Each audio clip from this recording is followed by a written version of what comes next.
ఏం కాదు అంటే మీద ప్రేమతో సార్ వచ్చి వచ్చినట్టు నాకు చాలా సంతోషపడిపోయింది. నేను చూడంగా తక్షణంగా ఎందుకంటే అక్కడ నాకు గబ్బర్ సింగ్ ఆ ఫోటో చూడంగానే నా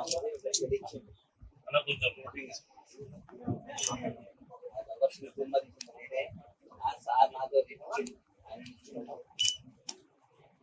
ఆరోగ్యంగా ఉండాలి, బాగుండాలి, దేవుడి అన్ని మాకు తెలుస్తాడు.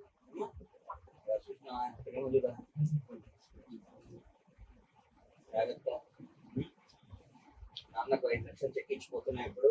అమ్మా బ్యాంక్ లోకి వచ్చిందరే ఎవ్రీ మంత్ నువ్వు తీసుకోవాలి. ఇప్పటికీ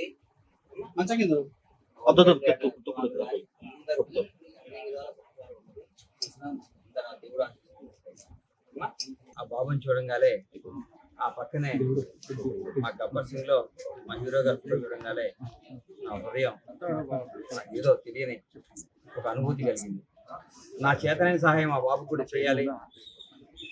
మేమందరం ఈరోజు ఇట్లా ఉన్నామంటే పవన్ కళ్యాణ్ గారే కారణం. కాబట్టి ఆయన వచ్చి ఆ అబ్బాయిని సందర్శించడం నాకు కూడా నా చేతనైన సహాయం ఏదో ఉడతా భక్తిగా చేయాలి. ఆ బాబుకి ఎంతో ఉపయోగపడుతుంది అనిపించి ఆ కూతురు వివాహ పనుల్లో విపరీతమైన బిజీగా ఉండి కూడా ఈరోజు ముఖ్యంగా ఈరోజు ఎందుకు వచ్చారంటే ఈరోజు నాకు దైవ సమాలైన శ్రీ నారా భువనేశ్వరి గారి జన్మదినం.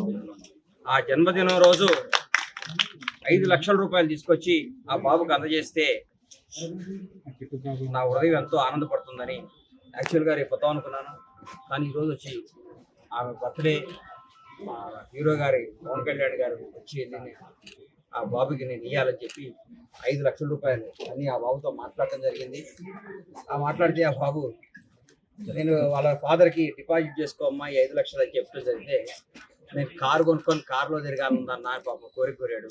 నేను చెప్పే ఈ 5 లక్షలతో కారే కొనుక్కోండి, ఆ బాబుని తిప్పండి, ఇంకా నాలాంటి అభిమానులు మీకు అండగా చాలా మంది ఉంటారు, మీరు ఏం బాధపడదని చెప్పాను. ఆ బాబు బాగుండాలని మనస్ఫూర్తిగా కోరుకుంటూ మీ అందరి సమక్షంలో వాళ్ళ నాన్నగారికి నా పరమేశ్వర ఆర్ట్ ప్రొడక్షన్స్ నా బ్యానర్ తరఫున 5 లక్షల రూపాయలు అందజేస్తున్నాను.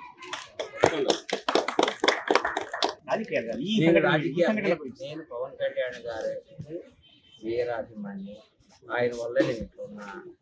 నేను పవన్ కళ్యాణ్ రాజకీయాలు మాట్లాడాను. పవన్ కళ్యాణ్ గారు ఇక్కడికి వచ్చారు, ఆ బాబుని చూశారు కాబట్టి అది నా దృష్టికి రావటం, నా హృదయం చలించడం రాజకీయం. నేను ఇప్పుడు రాజకీయాలు మాట్లాడాను. ఆ బాబు బాగుండాలని మనస్ఫూర్తిగా కోరుకుంటున్నాను.